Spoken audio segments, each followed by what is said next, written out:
Olá, sejam todos bem-vindos. Como vocês têm acompanhado, a equipe da TV Síndico Legal está seguindo todas as recomendações da Organização Mundial da Saúde referente à pandemia do novo coronavírus.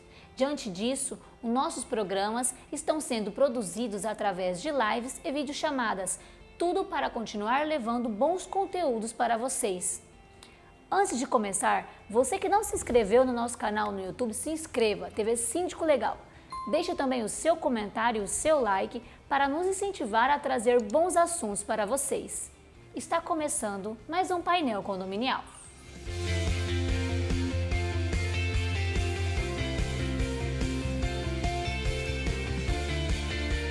Nós temos acompanhado toda a evolução do projeto de lei 1179/2020, proposto pelo senador Antônio Anastasia, do PSD de Minas Gerais, que trouxe algumas transições referente ao direito condominial. Esse projeto, ele recentemente foi aprovado, foi sancionado pelo presidente Jair Bolsonaro e se tornou a Lei 14.010/2020. Nós estamos fazendo uma série de entrevistas falando sobre esse projeto e agora recentemente sobre essa lei, sobre os vetos e também sobre as sanções aprovadas pelo presidente. Para isso, nós convidamos o presidente da Comissão de Direito Condominial e Imobiliário do Distrito Federal, Dr. Almiro Cardoso. Dr. Almiro, seja bem-vindo ao nosso programa Painel Condominial. Olá, Torá. Como vai? Tudo bem? Muito obrigado pelo convite e poder colaborar, com essa matéria tão importante na vida condominial. E agradeço a todos os espectadores da TV Síndico Legal, que tem sido um canal aí imprescindível para a divulgação e fortalecimento de toda a área do direito condominial, não só do direito, mas da gestão condominial como um todo, do qual o direito é um subsistema, né? Muito obrigado pelo convite, espero colaborar com o esclarecimento do assunto. Doutor, nós sabemos que esse projeto ele trouxe muitos conflitos e também muita expectativa para a área do direito condominial.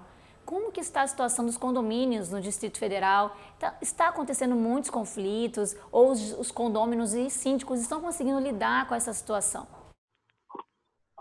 Essa situação, ela desde o início vem gerando muita discussão, né? A lei ela foi aprovada na Câmara dos Deputados, o projeto de lei, na realidade, foi aprovado na Câmara dos Deputados no início, mais ou menos, da pandemia, né?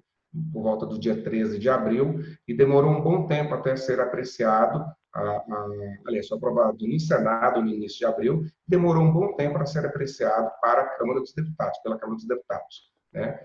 E durante todo esse período, as situações condominiais, elas são diárias, né? Elas ocorrem a todo momento, a todo instante. Então, nós tivemos uma série de divergências. Há estados ou municípios, né, onde as autoridades públicas regulamentaram essa situação, determinando a interdição das áreas comuns ou não. Outros locais, como no caso do Distrito Federal, nós não tivemos, por parte das autoridades públicas, nenhuma determinação, né, no sentido de como deveria ser resolvida essa questão do uso das áreas comuns durante a pandemia, né? E o projeto de lei, ele vinha com um artigo muito importante, que ele dava poderes expressos ao síndico para poder interditar áreas comuns, ele dava poderes ao síndico para poder até mesmo proibir a realização de festas e confraternizações e eventos dentro dos apartamentos, né, das unidades autônomas que compõem um condomínio. Ora, é muito claro, é muito óbvio que esse tipo de situação ela é uma fonte de problema diário, porque, a despeito de termos ou não uma regulamentação, seja ela por meio de um decreto das autoridades públicas ou mesmo pela lei, nós estamos aí entrando de maneira muito incisiva na vida privada das pessoas e até mesmo no direito de propriedade. Então, nos locais onde nós temos essa regulamentação, o síndico ele tem, além do fundamento previsto no 1348 do Código Civil, lá no inciso 2, no finalzinho, que dá poderes para ele, a favor de toda a comunidade condominial, promover interdições, né? Não dá de maneira expressa, mas há interpretação muito clara nesse sentido. Então, quando eu tenho, além do Código Civil, eu tenho alguma regulamentação estadual ou municipal, o síndico, ele normalmente se apoia nisso para poder regulamentar, né, para poder aplicar essa regulamentação dentro do seu condomínio. Agora, no caso de Brasília, nós não temos. Brasília, o governo não veio com nenhuma regulamentação, e esse artigo que era constante no PL 1179, que virou a lei 14.010, né, foi vetado pelo presidente. E isso tem, sim, gerado muita discussão. Condôminos, né, um pouco menos esclarecidos, questionando se, diante desse veto, se aquela restrição que havia sido imposta anteriormente pelo síndico, ela permanece válida, né? Haja vista, embora não tenha virado lei, mas havia expectativa de que viesse a virar, né? Diante disso, se é válida ou se não é válida, se o síndico pode impor essa restrição unilateralmente, ou se seria possível, já diante da regulamentação das assembleias virtuais, também pela Lei 14.010, se isso não deveria ser objeto de um debate, né, mais amplo, promovido por meio de uma assembleia virtual. Então, sim, tem gerado discussões, tem gerado dúvidas em relação aos poderes do síndico e como isso deve ser feito no dia a dia do condomínio. Doutor, o senhor disse que os decretos municipais e estaduais não estão acontecendo aí no Distrito Federal, né? Mas o senhor acha que talvez se existissem por parte dos governantes um decreto, uma recomendação para ajudar os síndicos e condôminos a lidarem com essa situação, iria ajudar? Eu tenho certeza absoluta, Torre, que se tivesse, com certeza facilitaria bastante, né? Nós temos, sim, uma boa parte da comunidade condominial que tem muitas vezes dificuldade de interpretação, né? Ou mesmo tem dificuldades em aceitar questões até mesmo de política condominial, de aceitar as determinações, as orientações vindas do síndico. Agora, no caso de Brasília, não havendo, né, esse decreto, e estando o síndico amparado pelo 1348.2 do Código Civil, e, de outro lado, havendo a possibilidade de realização das assembleias virtuais, eu entendo que nada impede para poder dividir responsabilidades, para poder evitar questionamentos, que seja submetida a questão à Assembleia, seja para poder manter a interdição ou mesmo para, dependendo do espaço, do ambiente, mitigar a interdição e viabilizar o uso controlado de determinados espaços, como, por exemplo, academias. A depender da constituição de um condomínio, da sua estrutura, né, eu não vejo dificuldade em uma assembleia autorizar o uso da academia mediante prévio agendamento e higienização antes e após o uso, né? De repente, eu posso autorizar que uma academia seja utilizada por todos os membros de uma determinada unidade habitacional pelo período de 1 hora e antes e depois do uso, a higienização. Então, de repente, é uma forma de você mitigar essa vedação total ao uso das áreas comuns. E daí nós temos vários outros espaços, como, por exemplo, um espaço gourmet. Qual o problema de uma unidade familiar, aquelas pessoas que já estão em contato mesmo, e que eventuais convidados daquela unidade familiar já se direcionariam para o apartamento de qualquer maneira, podendo ou não podendo utilizar o espaço gourmet, de repente possa criar algum critério para utilizar aquele espaço gourmet pelos membros daquela unidade familiar. Então, são situações que, de repente, o síndico tem a possibilidade de deliberar isso com a Assembleia, até mesmo porque tem um detalhe. Nós estamos há muito tempo com essa restrição de contato social. E isso já tem sido comprovado que tem causado reflexos no psicológico das pessoas, no psicológico dos condôminos. Então, será que a manutenção de todas essas restrições, algumas mais incisivas, outras, a depender do estado, do município, mais flexíveis, será que isso não pode, de alguma maneira, agravar os níveis de conflitos dentro dos condomínios? Então, são situações que eu entendo que cabe ao síndico, diante da possibilidade de decisão em assembleia virtual, deliberar isso caso a caso, com cada em relação respeitando a realidade de cada condomínio. Nós não podemos ter isso de maneira parametrizada de maneira uniforme, conforme previa a lei, previa o texto original do projeto de lei, né? Muitas vezes até dando poderes a um síndico que não teria, muitas vezes, a habilidade de gerir esse poder, e era um poder muito grande, porque interferia, inclusive, no direito de propriedade, mas, de outro lado, tendo a possibilidade da decisão por assembleia virtual, eu divido essa responsabilidade, divido essa situação de acordo com a realidade de cada condomínio. Uma coisa é um condomínio pequeno, de 40 unidades, 50 unidades, ou até menor. Outra coisa são condomínios, que são quase que pequenos bairros, com 1.000, 2.000 unidades. Então, cada situação vai demandar uma deliberação, de acordo com a realidade daquele condomínio e com a localização dele.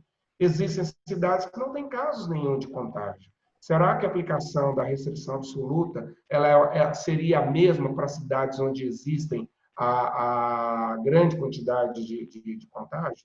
Então, cada caso é um caso. No caso de Brasília, recomendo, diante da nossa realidade, temos aqui, sim, uma grande quantidade de pessoas contaminadas, uma quantidade razoável de óbitos já ao longo de todo esse período. Recomendo a todos os síndicos que, havendo discussão quanto à manutenção da interdição, que mande isso para a Assembleia, sempre ponderando em relação ao bem, à saúde da coletividade. Doutor, o senhor falou sobre as assembleias. Um dos artigos sancionados pelo presidente Jair Bolsonaro dentro desse projeto de lei 1179/2020 foi as assembleias virtuais. Ele sancionou a lei que permitia que os condomínios fizessem a implementação dessa assembleia virtual. Como está a situação dentro dos condomínios de Brasília, do Distrito Federal? Os condomínios, eles estão aderindo à assembleia virtual ou estão preferindo prorrogar? Porque a gente sabe que o condomínio, durante o começo do ano, faz muitas assembleias relacionadas à prestação de conta, previsão orçamentária, eleições de síndico, e alguns condomínios estão preferindo por prorrogar essas assembleias. Como que está a situação aí no Distrito Federal? Aqui tem sido muito causuístico também. Tá? Até antes da sanção da Lei 14.010, o que nós víamos era como é que eu posso dizer, uma tendência de prorrogação. Seja por conta da insegurança do meio, né, porque há defensores, inclusive o próprio grande amigo Miguel Zain é um defensor de que para poder termos a Assembleia Virtual seria necessária uma regulamentação legal. Miguel Zain entende dessa forma, o Alexandre Franco também entende dessa forma. Eu peço licença para poder discordar, eu discordo, o Luiz Scavone discorda, se não me engano, Caio, também, da presidente de Goiás, também discorda. Nós entendemos que não seria imprescindível a existência de uma lei. Então, diante dessa insegurança, né, a tendência que nós vínhamos observando era de que prorrogar o máximo possível a realização dessas assembleias, porque eu não sabia, não havia segurança quanto à validade dela ser realizada virtualmente e quais deveriam ser os critérios a serem utilizados para essa assembleia virtual, caso fosse realizada, e, de outro lado, tinha a recomendação de afastamento social. Né? Então, nós vimos a tendência de prorrogação. Porém, com a sanção da lei, eu tenho recomendado que, havendo a necessidade, diante da regulamentação que não deixa dúvidas quanto à legalidade do meio utilizado, do meio virtual, então que ela seja realizada. Tá? Não, a meu ver, não há motivos para que, havendo a necessidade, seja por um fato extraordinário, seja até mesmo por imposição da própria lei, para uma prestação de contas, porque, salvo engano, está lá no artigo 13, se não me engano é esse o artigo, que diz que, não havendo a prestação de contas, né, pode haver a destituição do síndico, né, e, de outro lado, qualquer outra situação que envolva o condomínio, sendo necessária, eu não vejo por que não ser realizada. E essa tem sido a minha recomendação. Agora, é claro, também vai depender da realidade de cada condomínio. E se, de fato, há necessidade. Eu digo que, se não houver necessidade, né?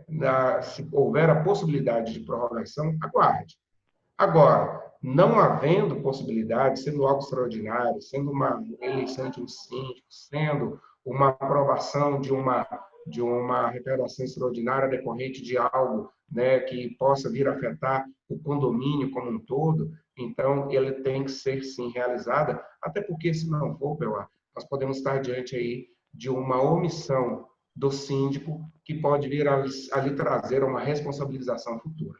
Então, a nossa recomendação tem sido nesse sentido, e uma boa parte dos síndicos tem acatado, inclusive utilizando os meios tecnológicos existentes para poder realizar essas Doutor, agora assembleias. falando dos vetos. O projeto de lei 1179/2020, ele trazia que o síndico ele tinha total direito e controle sobre as áreas comuns e até mesmo de proibir alguma situação, uma festa, uma reunião na unidade privada. E esse veto foi feito pelo presidente Jair Bolsonaro com algumas razões justificativas. Na sua opinião, o senhor concorda com o veto? Ele foi correto em não dar esse poder unificado para o síndico?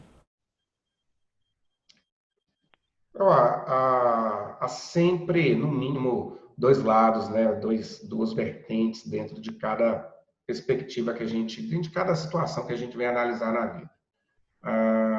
Por um lado, a existência desse artigo no projeto de lei, ela era interessante porque trazia uma segurança maior para o síndico diante da aplicação dessa possibilidade em situações em que havia o questionamento quanto ao exercício desses poderes por parte dele, né, antes de termos não existindo a lei de maneira clara, né, visto que o artigo 1348 dá esses poderes ao síndico, porém de maneira interpretativa, é uma interpretação, não é algo expresso, o que gera dúvidas, muitas dúvidas em relação à aplicação, seja por parte do síndico, seja em relação ao acatamento dessa restrição por parte do condômino.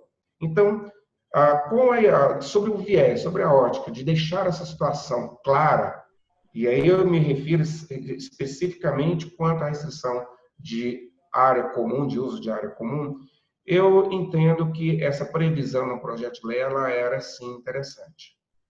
Agora, quanto às razões do veto, tá? Eu também não ouso discordar totalmente. Por quê? Porque realmente isso, né, um poder expresso desse, poderia sim gerar, né, abusos por parte do síndico, poderia sim gerar iniquidade, poderia gerar excessos absolutamente desnecessários, né? Nós sabemos que, infelizmente, não são todos os síndicos que têm o preparo necessário para poder estar à frente de uma gestão condominial e que, infelizmente, não são todos os condomínios que têm uma assessoria jurídica especializada em direito condominial para poder orientar o síndico sobre como proceder de maneira segura e correta. Então, diante dessas variáveis, evitar abusos, eu entendo que justifica que o veto ele foi adequado. Agora, especificamente com relação à proibição de festividades em unidades, né, autônomas, em apartamentos, né, vamos dizer apartamentos ou casas que venham compor esse condomínio, eu sinceramente entendo que é uma ingerência, que é uma interferência muito incisiva, muito direta e absolutamente desnecessária no direito de propriedade. É bem verdade que o direito o direito de vizinhança ele prevê, né, que a segurança, e dentre elas também a questão da segurança sanitária, ela é um dos fundamentos do direito de vizinhança. Ok. Mas isso não significa que eu possa ser proibido de receber alguém no meu apartamento ou na minha casa. Não significa que quem vai transitar por ali, o simples fato de estar indo à minha casa, né, que ele vai necessariamente ser um vetor de transmissão do vírus, ou que os cuidados que devem estar cercados na admissão daquela pessoa nas áreas comuns do condomínio não sejam adotados. Os cuidados de higienização, de determinação de uso de máscara, máscara, de higienização das partes de contato com maior frequência, como botões de elevadores, como portas e daí vai, que é de obrigação do condomínio, não sejam observados para poder permitir com que não só esse visitante que vai à minha casa, e quando a gente fala festividade, eu não posso entender que seja uma festa para 10, 20, 30, ou sei lá, 50 pessoas, a depender do tamanho da unidade. Ora, eu posso ter uma festividade ele composta por meus pais, por exemplo. Então, isso estaria proibido? O projeto de lei não previa exceções, ele simplesmente dava poderes ao síndico de proibir. Então, veja que a discricionariedade e o poder dado ao síndico era muito grande. E isso poderia, sim, gerar muita fonte, muito problema dentro do condomínio. Então, nesse ponto em específico, eu não divirjo em absolutamente nada e eu não vejo como absolutamente benéfico nada do que poderia vir a ser regulamentado por esse ponto em específico que proibia a realização de festividades ou mesmo o uso da minha vaga de garagem por um visitante.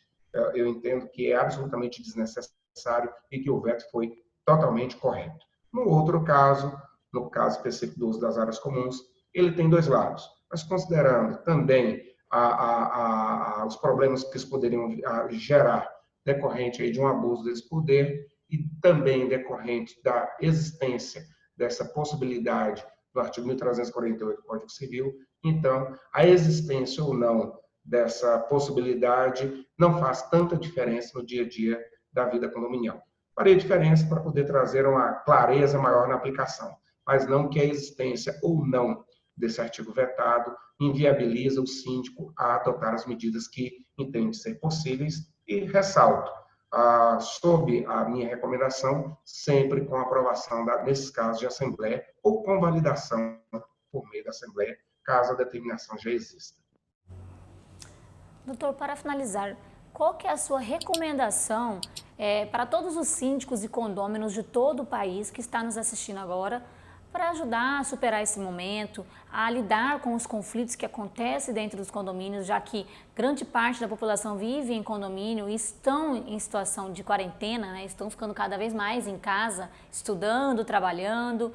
E qual que é a sua recomendação, o seu conselho para quem está nos assistindo agora, neste momento? A recomendação, ela é uma recomendação, eu diria que básica, e que ela deveria ser a própria do ser humano em qualquer momento, que chama-se bom senso. O bom senso, mais do que nunca, ele tem que imperar. O bom senso, a alteridade, eu me colocar no lugar do outro, tá? E a tolerância. Boa parte de todos nós está com os nervos à flor da pele, seja porque estamos há muito tempo confinados, seja porque os negócios podem não estar indo tão bem, seja porque os salários sofreram redução. Então, tudo isso contribui de maneira indiscutível para o acirramento dos ânimos. Então, antes de fazer qualquer situação, e aí a recomendação é não só para o síndico que porventura esteja nos ouvindo, mas também para o condômino. Antes diante de qualquer situação, se coloque no lugar do outro. Você que, porventura, esteja querendo fazer uma reforma na sua casa nesse período, aproveitar que está em casa, ou coisa que o valha, querer fazer uma reforma, será que se você fosse vizinho do seu apartamento e que tivesse ali acamado, de repente, se recuperando do Covid, que está ali tendo aulas online, né, ou mesmo trabalhando à distância, será que você gostaria de ter um barulho no apartamento do seu lado? Será que a realização de festas com barulho até tarde da noite, numa mesma situação como essa, em que a mãe que porventura teve o bebê não está podendo sair com ele para lugar nenhum, em que estão todos dentro de casa desenvolvendo todas essas atividades que outrora eram desenvolvidas fora do ambiente doméstico, será que aquele barulho até tarde da noite é conveniente? Se você estivesse no lugar do seu vizinho, você iria gostar? Você, síndico, intervir de maneira tão restritiva no uso das áreas comuns, sem que haja uma legislação municipal, né, um decreto municipal ou estadual que lhe obrigue, ou seja, a atribuição está com você e, agora, na minha opinião, podendo ser dividida com a Assembleia. Será que é interessante manter todas essas restrições? Será que essa restrição de maneira tão absoluta, ela contribui, ela colabora para a saúde física e mental dos condôminos? Então, nós temos, sim, como gestores, como assessoria jurídica, como seres humanos, como condôminos, temos que ter bom senso, ter a sensibilidade de perceber qual é a realidade do nosso condomínio, do dia a dia do nosso condômino e, diante dessas circunstâncias, e, sobretudo, nos colocando sempre no lugar do outro, termos aí a tranquilidade, o bom senso, a tolerância para podermos conduzir essa situação para um desfecho o menos traumático possível, porque já temos muitos problemas, digamos, na rua para poder contribuir para que a situação não seja tão tranquila. Se nós, dentro do condomínio, não formos ter, né, toda essa tolerância, todo esse bom senso, essa alteridade, nós estaremos contribuindo para o agravamento da situação de maneira absolutamente desnecessária. Ou seja, doutor, a recomendação então é bom senso, utilizar álcool em gel e máscaras, não é mesmo? Bom senso, alteridade, vamos nos colocar no lugar do outro, de outro lado, óbvio que sem esquecer de tudo aquilo que nós temos tido como recomendação das autoridades sanitárias para poder evitar a propagação. Nós temos que imaginar, independente do viés político-ideológico que venhamos a ter, que o vírus ele é uma realidade. Ele existe, ele está aí, os números não mentem. Eu posso não querer acreditar que tantas pessoas já foram contaminadas, eu posso não querer acreditar no número de mortes. Elas podem ser além ou aquém daquilo que tem sido divulgado, mas elas existem. E eu, se não tiver contraído ainda, sou suscetível a contrair o vírus. Eu, minha esposa, meus filhos, meus pais, qualquer um de nós podemos vir a contrair. E eu quero isso para minha família? Não, eu não quero para minha família, eu não quero para a sua família. Então, o que eu tenho como medida eficaz? Eu tenho como medida eficaz as medidas de asepsia, né? Que é o álcool em gel a todo instante, o distanciamento aí de 1,5 m, 2 metros na interlocução, né? Nas conversas com outras pessoas, o uso das máscaras, né? Enfim, a falta de circulação, não evitar a circulação desnecessária, né? Para me expor o menos possível. Então, essas medidas elas são imprescindíveis, inclusive dentro do condomínio, né? Nas áreas comuns, no corredor, evitar dentro do condomínio o compartilhamento da cabine do elevador com terceiros que não sejam da sua família, né? Evitar circular no condomínio de maneira desnecessária. Então, embora muitas vezes o síndico ele não tenha de maneira expressa essa autorização para poder impor o uso da máscara, o uso do álcool em gel dentro do condomínio, e essa falta de regulamentação também faz com que falte a ele a possibilidade de impor uma multa a quem descumpre, mas nós temos, acima de tudo, o bom senso. Para que eu vou me expor ou expor aquele que está ao meu lado circulando ou não utilizando a máscara? É desnecessário, né? Então, por mais que não exista alguma regulamentação ou punição pelo seu descumprimento, coloque a mão na consciência, haja com bom senso e evite a propagação do vírus, adotando você, em primeiro lugar, as medidas para que não seja contaminado e que, caso tenha sido e não saiba, para que não propague o vírus para quem não tem, para terceiros, né? Ok, doutor. Obrigada pela sua participação aqui no programa Painel Condominial de hoje. Obrigado a você, né, mais uma vez pelo convite, obrigado a toda a equipe da TV Síndico Legal, e eu espero ter colaborado, acredito que de uma maneira bem compreensível com a gestão dessa situação de exceção durante esse momento, e acreditando sempre que uma hora nós teremos o tratamento específico para o vírus ou teremos uma vacina eficaz para poder combater. Até que isso não exista, tenhamos todos muito cuidado, muito bom senso e muita tranquilidade dentro do possível para poder superar isso da melhor maneira possível. Obrigada. Essa e outras entrevistas vocês acompanham no canal no YouTube TV Síndico Legal. Se você não se inscreveu, se inscreva, deixe o seu like e o seu comentário. Acompanhe também as nossas matérias exclusivas de leis e gestão condominial no portal sindicolegal.com. Estamos nas redes sociais, no Facebook e no Instagram. Até o próximo programa.